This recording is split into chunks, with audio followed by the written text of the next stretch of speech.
Dear students, today we are taking the topic agreement. मैं doctor Archana Tiwari, assistant professor in business administration, SPC government college Ajmer.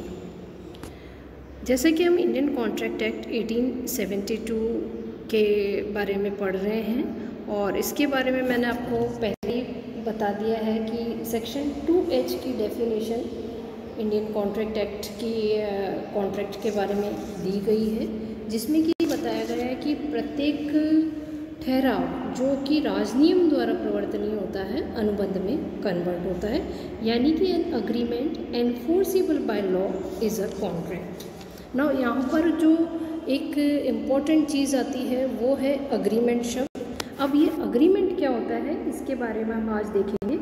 तो every promise and every set of promises forming consideration for each other is an agreement according to section 2E of Indian contract act, यानी कि प्रत्येक वचन या वचनों का प्रत्येक समूह जो कि प्रतिफल के द्वारा निर्मित होता है एक अग्रीमेंट कहलाता है।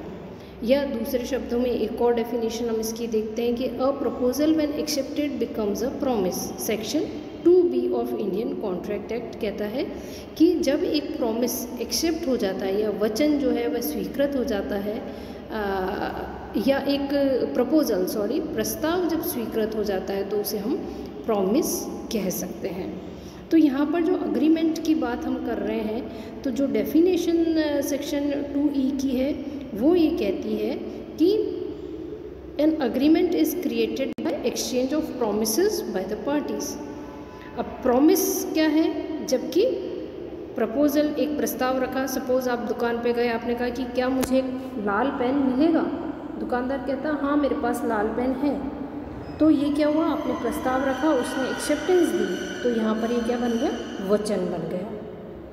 तो अग्रीमेंट जो होता है जब एक व्यक्ति दूसरे व्यक्ति को प्रपोज करता है और दूसरा व्यक्ति उसको एक्सेप्ट कर लेता है तो उसे हम अग्रीमेंट कह सकते हैं। यानी कि दूसरे शब्दों में हम कह सकते हैं कि proposal plus acceptance is equal to agreement, यानी कि प्रस्ताव प्लस स्वीकृति अग्रीमेंट हो सकता है। या any proposal when accepted becomes an agreement between the parties irrespective of the fact that it may be enforceable by law or not। Agreement का अगर हम एग्जाम्पल लें तो जैसे कि आप डे टू डे लाइफ का अगर हम एग्जाम्पल लें तो आप डेली जब कॉलेज आते हैं तो आपका फ्रेंड आपसे पूछता है क्या तुम मेरे साथ कॉलेज चलोगे। आप कहते हैं कि हाँ मैं आपके साथ में कॉलेज चलने को तैयार हूँ।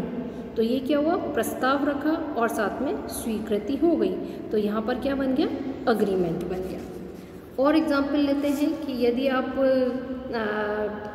ऑटो में जाना चाहते हैं और ऑटो को आप हाथ देते हैं तो हाथ देते ही वो ऑटो वहाँ पर रुक जाता है। तो ये क्या हुआ, आपने प्रस्ताव दिया और साथ में उसकी स्वीकृति हो गई। तो प्रस्ताव प्लस स्वीकृति इज इक्वल टू अग्रीमेंट। तो इस तरह से ये एग्रीमेंट कैसा हुआ, वैलिड एग्रीमेंट हुआ। क्यों हुआ, क्योंकि a valid agreement is a contract और a contract is an agreement enforceable by law. It gives rise to legal obligations और of all the parties to it. Such an agreement possesses all essentials of a contract laid down by section 10। तो essentials भी हम इसके कर चुके हैं already. तो यहाँ पर सेकंड जो इम्पॉर्टेंट चीज़, जैसे कि प्रपोजल के बारे में तो मैंने अभी आपको बताया है, एक्सेप्टेंस की आती है। तो एक्सेप्टेंस या स्वीकृति हम किसे कहते हैं, acceptance is the assent of the offeree to an offerer made to him. It is a communication of his intention to be bound by the terms of the offer. ये सेक्शन 2C की definition हमने देखी है। तो यानी स्वीकृति क्या हुआ, जबकि जो प्रस्ताव रखा गया था उसका कम्युनिकेशन हो गया है, उस कम्युनिकेशन के आधार पर यदि हामी भर दी गई है तो उसे हम एक्सेप्टेंस कह सकते हैं। जैसे एग्जाम्पल मैंने अभी आपको बताया ही है इसका एक्सेप्टेंस का। कॉलेज आते वक्त अगर आपके फ्रेंड को ये आपसे पूछता है कि क्या कॉलेज चलोगे, आप कहते हो हाँ मैं कॉलेज चलने को तैयार हूँ। तो ये क्या हुआ, एक्सेप्टेंस हुआ। इसी तरह से और एक्सेप्टेंस का अगर हम एग्जांपल लें, आप होटल में जाते हैं, आपके सामने मेन्यू कार्ड आता है, तो वो क्या है, एक तरह से आपका प्रपोज़ल है, और प्रपोज़ल के बदले में आपने उसको हामी भर दी है कि हाँ मुझे मेन्यू कार्ड में ये चीज़ पसंद है और आप उसको ऑर्डर कर देते, तो ये अंडरस्टूड है कि एक अग्रीमेंट बन गया। यहाँ पर जो इम्पॉर्टेंट बात है वह यह है कि ज़रूरी नहीं कि हर एक अग्रीमेंट एनफोर्सेबल बाय लॉ हो।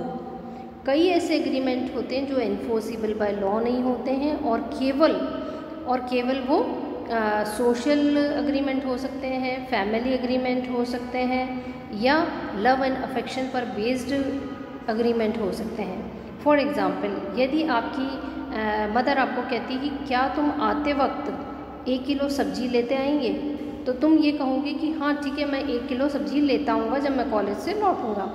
और कॉलेज से लौटते समय आप वो सब्ज़ी लेना भूल जाते हैं, आप घर जाते हैं और आपकी मदर आपसे पूछती है क्या सब्ज़ी लाए, आप कहते हैं कि नहीं मैं भूल गया, तो उस केस में क्या आपकी मदर आपके खिलाफ़ कोर्ट जाएगी? क्योंकि यहाँ पर प्रपोज़ल भी है प्लस एक्सेप्टेंस भी है। प्रस्ताव आपकी मदर ने रखा था, एक्सेप्टेंस आपने दिया था, तो प्रपोज़ल प्लस एक्सेप्टेंस क्या बना? अग्रीमेंट बना। तो अग्रीमेंट तो बन रहा है, लेकिन ये किस तरह का अग्रीमेंट है? Family agreement. तो आपकी मदर वहाँ पर आपके खिलाफ कोर्ट नहीं जा सकती है। तो कहने का तात्पर्य है कि यह एक सोशल या फैमिली अग्रीमेंट कहलाएगा। Next will continue in our next lecture.